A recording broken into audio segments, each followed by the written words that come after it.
In today's video, I am taking you with me on my London Christmas lights walk.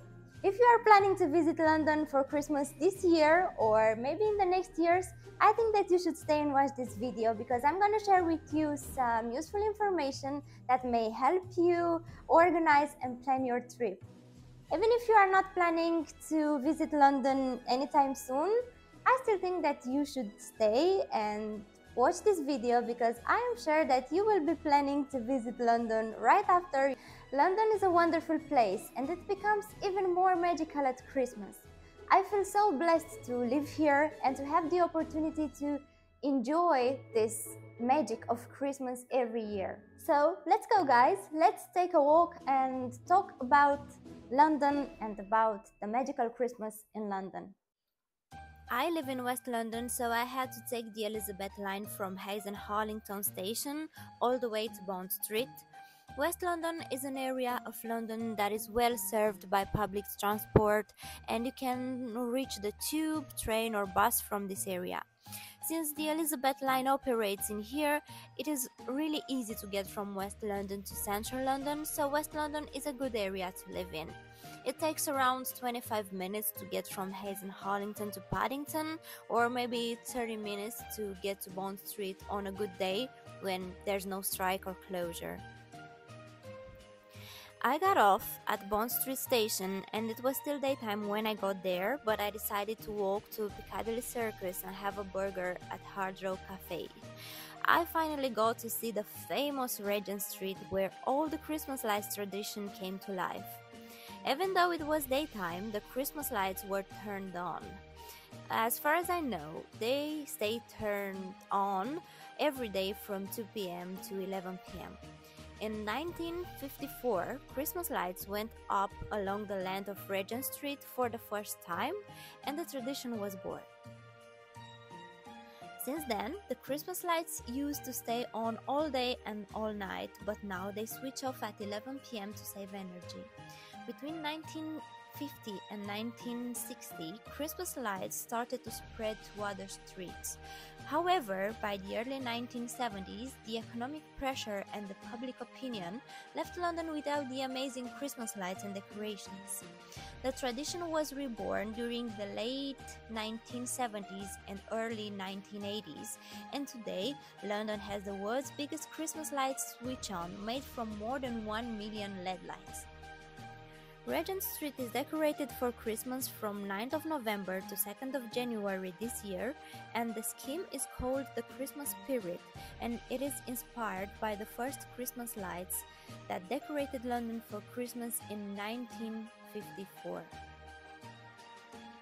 Regent Street is about 0.8 miles long, which is 1.3 kilometers, and it runs north to Piccadilly Circus, which I was already approaching in the video, and it is full of shops and restaurants on the both sides, so you can easily enjoy some mulled wine or a hot chocolate at any moment while you enjoy the Christmas lights.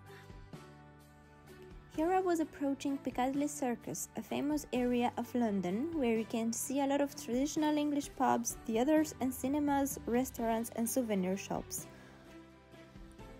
The neon signs that you can already see in the video and displays are really catchy as well, and they make Piccadilly Circus look really attractive and worth seeing. Piccadilly Circus was created 200 years ago and it was supposed to connect people from all over London, but today it connects people from all over the world. You need approximately 30 minutes to visit it and it is free. You can get there by tube, by bus or by bike. The neon signs that you can already see in the videos are really catchy as well, and they make Piccadilly Circus look really attractive and worth seeing. There are also people who sing and dance near the Eros fountain, and they attract a lot of tourists and locals who love to feel the London vibes. So you might as well know this area from social media, as people post a lot of videos from here. Piccadilly Circus is a vibrant and iconic area you must visit. I went to Hard Rock Cafe, Piccadilly Circus many times because I love this place. I think that Hard Rock Cafe is iconic for London because the first Hard Rock Cafe restaurant in the world was established in London in 1971 in Mayfair. Today, London has two Hard Rock Cafe restaurants. London is one of the best places to visit before Christmas or during Christmas because of the unique decorations, shops, shows, theaters, winter activities, and Christmas markets. Annually, around 30 million visitors come from around the world to see London and spend the holidays and the festive times here. Tourists want to spend time here in November and December more than anywhere else. I made this video at the end of November, so the streets were not really crowded as you can see, but 2 weeks before Christmas it gets really crowded, so you'd better choose carefully the time for your London Christmas lights walk. If you think about visiting London for Christmas, pre-bookings might be a good idea. Everything gets really crowded and busy, including public transport, restaurants and pubs, accommodation, or winter activities. There are also amazing Christmas markets in London, definitely worth visiting. Some of the best Christmas markets in London are South Bank Centre's Christmas Market, Covent Garden, Leicester Square, Trafalgar Square Christmas Markets, Winter at the River at London Bridge City, Greenwich Christmas Market, Winter Wonderland, or King's Cross Christmas Market. You can also see a lot of different catchy Christmas theater shows for kids and families and attend Christmas carols concerts. Some of the best Christmas carols concerts are Christmas at the Royal Albert Hall, Christmas at Westminster Abbey, carol concert at Apadi O2, Christmas carols in Trafalgar Square. Ice skating is another attractive activity in London in the winter time, and some of the best ice skating rinks are Winter Wonderland Ice Rink, Hampton Court Palace Ice Rink, Kingdom of Winter Ice Rink, and the ice rink at Westfield, London. Christmas shopping is another activity that attracts a lot of people from all over the world to London these days. London is the best place to find the perfect gift or decorations for your home and for your Christmas tree. Christmas shopping at Harrods or Selfridges might be the perfect thing to do in order to have a happy end of the year. With all these activities, there is no doubt that everyone wants to visit London in November and December. You can also find some interesting Christmas trees in London. For example, one of the largest Christmas trees in London shines beautifully in Covent Garden. Another magnificent Christmas tree is placed at Windsor Castle, and it was taken from Windsor Great Park and decorated into the royal residence. The Trafalgar Square Christmas tree is a gift from the city of Oslo to London, and it represents a long-standing tradition between these two cities. This Christmas tree has been an annual gift to London from the people of Norway since 1947. It recognizes Britain's support during the Second World War. Since 1947, Norway sends to London a Christmas tree every year as a gift, and this Christmas tree is always placed in Trafalgar Square. Here I was admiring the St. James's Christmas tree, which was so elegant and attractive. Many people would take pictures or videos of it, and it was indeed a really Instagrammable area. You can also see in the video how beautiful the Sofitel Hotel looks and how nicely enlightened it is. Sofitel London St. James is a 5-star hotel, and the price of a room starts from £500 per night. Speaking of hotels, you may want to find accommodation in London in an area that allows you to access all the attractions you want to visit. London is a beautiful city, but it is also expensive and overwhelming. It is also a huge city, so 3 days might not be enough time to see everything you are planning to see. I recommend planning to spend 7 days there so you can enjoy the London vibes and make some great memories. London is known to have one of the largest, safest, and most efficient public transport networks in the world. The underground has perfect connections, and this fact will help you as a tourist to find affordable accommodation for your stay.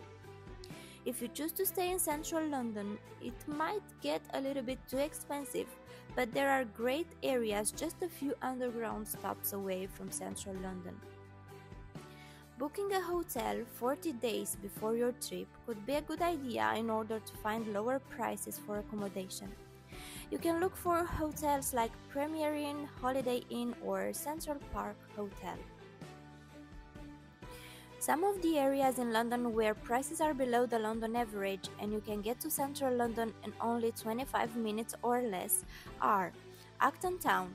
If you wonder which type of transport you should use while visiting London, especially for winter holidays, it is known that public transport is often a faster way than driving to get around London. It is faster and cheaper. According to Visit London, London is a tough city to drive a car in, particularly at peak times. London has a well-developed public transport system, which is often the quickest way to get around. If you still think of renting and driving a car, you should be aware of the congestion charge, the ultra-low emission zone, and of the low emission zone. Congestion charge applies to most vehicles driving into central London between 7 a.m. and 6 p.m. Monday to Friday, and 12 p.m. to 6 p.m. on Saturdays, Sundays, and bank holidays. The ultra-low emission zone covers all London boroughs and does not include the M25. The ultra-low emission zone operates 24 hours a day, every day of the year, except Christmas Day. Most vehicles need to meet certain emission standards to drive in the ultra-low emission zone. The low emission zone covers most of Greater London. The most polluting diesel vehicles, including coaches, minibuses and lorries, must meet certain emission standards or pay to drive in this area. Cars and motorcycles are not affected by the low emission zone. Make sure you are fully aware of the rules of the road before you drive in London. In the UK, cars drive on the left, don't forget. Parking in London can be difficult, so this is why I prefer using the public transport in London, even though I have a driving license. Besides the charges and the rules that you have to be aware of if you are interested in renting a car while you stay in the UK, you have to know that in order to rent a car, you must show a valid photo ID such as driving license, passport, or ID card. Visitors to the UK must also provide proof of return travel and accommodation information while in the UK. A major debit or credit card is required to cover the security deposit and the cost of the rental. If you prefer not to walk but still want to see the Christmas lights in London, there are many bus tours that you can book. For example, Christmas Lights by Night Tour with Live Guide has a duration of 60 to 90 minutes and the prices for this tour start from £22. You can choose your departure at any time between 4 p.m. and 9 p.m. and you get to see the London by night as the Christmas lights sparkle. You view London's landmarks at this special time of the year and you have an informative and fun commentary from a professional guide. Another exciting bus tour is the sing-along Christmas Lights tour with mince pies and festive drinks, and it is a great way to spend 90 minutes in London in the festive season. The prices for this sing-along bus tour start from £29, drinks and pies included, and you get to sing along to the popular Christmas songs playing throughout. If you are worried about the weather in London in December, you shouldn't worry too much. London is the warmest city in the UK and the highest temperature recorded in December was 17 degrees Celsius. You should expect temperatures of between 8 and 10 degrees in the afternoon in early December and between 4 or 5 degrees overnight. I've found some interesting facts about London at Christmas, and I'd like to share these facts with you. The first commercial Christmas card was printed in London in 1843. The very first Christmas cracker was created in London in 1847. Harrods sees an average of 300,000 people per day walk through its doors at Christmas. Regent Street and Oxford Street Christmas lights were banned between 1971 and 1977. Speaking of Oxford Street, after I walked on Regent Street, I went to Oxford Street and enjoyed the decorations. Oxford Street is a unique shopping destination with many famous shops, and it is the house of many of the biggest names in the UK retail.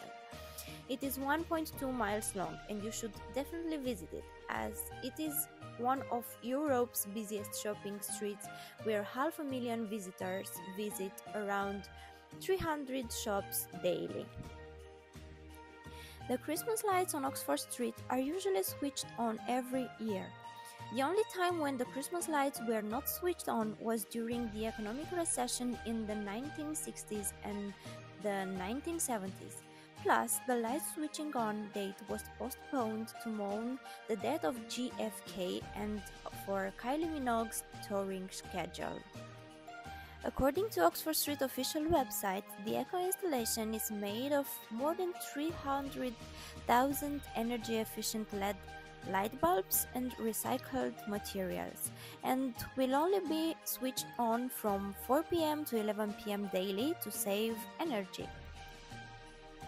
What's more, this year, Oxford Street has partnered with children's charity Starlight, which supports children spending the festive season in hospital.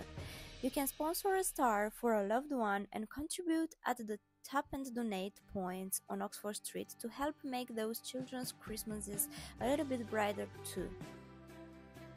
You can sponsor a star on Oxford Street for £10 this Christmas at starsforstarlight.org.uk and make a child's stay in hospital brighter through play. Bond Street is also one of the most beautiful streets in London at Christmas. The lights display on Bond Street is royal themed, and it replaces the street's iconic peacock feather display. The royal-inspired lights display is back this year. The planning for the new display started back in 2021 in preparation to celebrate Queen Elizabeth II's Platinum Jubilee year. In the wake of her passing, they decided to continue with the display as a Christmas tribute to the departed monarch. The new display is made of almost 100,000 LED lights that form enormous crowns at key junctions on Bond Street. Bond Street is placed in Mayfair, and it is a great place for shopping as well. You can find here world's biggest brand shops and a lot of nice restaurants and pubs. You can get to Bond Street from Bond Street Underground Station, which is the nearest station, or from Oxford Circus Underground Station, which is located at a distance of 7 minutes walk. Nowadays, Bond Street is in fact two streets. New Bond Street, which starts at Oxford Street, close to Bond Street Tube Station, which then leads to Old Bond Street, which finishes in Piccadilly. Some of the best activities that you can have on Bond Street are simply walking, shopping and window shopping around Bond Street, enjoying the excellent restaurants and pubs on Bond Street, or relax in a nice garden. Another British thing that I like is the British pub culture. Pub culture is an integral part of British life. People always used to go out and have a drink at a pub, standing and talking. Even if you don't drink alcohol, going to a British pub is an experience you have to try in order to fully feel the British vibes. If you are a drinker and you order a lager or ale in the UK, you will get a full pint. If a pint is too much for you, then you have to specify that you only want to order half pint. You can also get nice fancy cocktails in pubs or soft drinks if you are not a drinker. Crisps are a popular snack that you can have in a pub next to your drink. Holding up your drink and clinking your glass against everyone else's whilst making eye contact and saying cheers is a must before you start drinking. This means that you show your friendly side to everyone you are with and that you are happy to have a good time with them. Speaking of pubs and social life, London Soho is a great place to find live entertainment, interesting food, and pulsing nightlife. Soho is short for South of Houston Street, and this area should be on your list if you come to visit London. If you are traveling by tube, the closest London Underground stations are Oxford Circus, Tottenham Court Road, and Piccadilly Circus, all of which are just a few minutes walk from Soho and have excellent transport links throughout London. Soho will keep you entertained both day and night. If you go to Soho, searching for Soho Seven Noses is certainly one of the more unusual things to do in Soho during the day. There are 7 of them stuck to the walls around the district, and it's your task to find them all. The noses mysteriously appeared in the mid-1990s. There used to be many more noses, but some of them were removed. As word of the mysterious noses spread, so did the theories for how they came to be. It took more than a decade before artist Rick Buckley came forward and admitted he was behind the noses. He'd created molds of his own nose and stuck them around Soho to protest against the increasing number of security cameras being used in surveillance. This small neighborhood in the center of London is known for its buzzing and bohemian atmosphere and culture. From nightlife to theaters, restaurants and bars, Soho is the best place Londoners and visitors go to enjoy themselves. If you are planning to visit London for shopping, you can go to Liberty's, to Harrods, to Selfridges, to Fortnum and Mason, or to John Lewis on Oxford Street. Some of the best Christmas trees in London that you need to see this year are Sam Pancras Christmas Tree, which is a fantastic Christmas tree made all of books, Covent Garden Christmas Tree, because everything is nice in Covent Garden at Christmas, Claridge's Christmas Tree, which this year has been designed in collaboration with none other than Louis Vuitton, Leadenhall Market Christmas Tree, and Trafalgar Square Christmas Tree. They say you can love it or hate it, but this Christmas tree is a gift from Norway to London. I think that visiting London at Christmas is a must for everyone. This city will make you fall in love with its vibes, and you will want to come back for sure. There's a certain magic that can be felt throughout December in London though. However, be aware that it really shuts down on Christmas Day. This means absolutely no public transport, no shops open, and no restaurants, I think. On Christmas Day, the streets of London are empty. No tubes, buses, trains run on Christmas Day.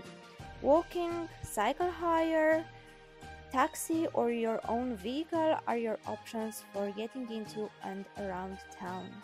Some cafes and pubs may be open, but fewer than usual. On Christmas Day, you can still go to church and sing along to the services at Westminster Cathedral, Westminster Abbey, and St. Paul's Cathedral. You can go swimming as the pool do open for a few hours. You can sign up for a volunteering slot at one of the many charities that operate on Christmas Day, or have a guided walk, as they don't stop just because it is Christmas Day. London's December weather can be chilly, so packing appropriately is so important. London is twice the size of New York City, so visiting London requires strategic time management. Don't forget to book in advance and have a good plan so you can enjoy Christmas time without rush and bad vibes. Christmas is all about good vibes, happiness and kindness, so look around and smile brightly. If you come to New Bond Street, you should definitely stop at Ralph Lauren for a coffee at Ralph's Coffee. It is a famous coffee shop in London, and everyone is talking about their good quality coffee on social media. Ralph's Roast was created entirely from organic coffees from South and Central American coffee farms. Also, you need to see the iconic Cartier store on New Bond Street, which is beautifully decorated. The display is brought to life with a musical light show every half hour from 4:30 p.m. until 7:30 p.m. London is so amazing these days.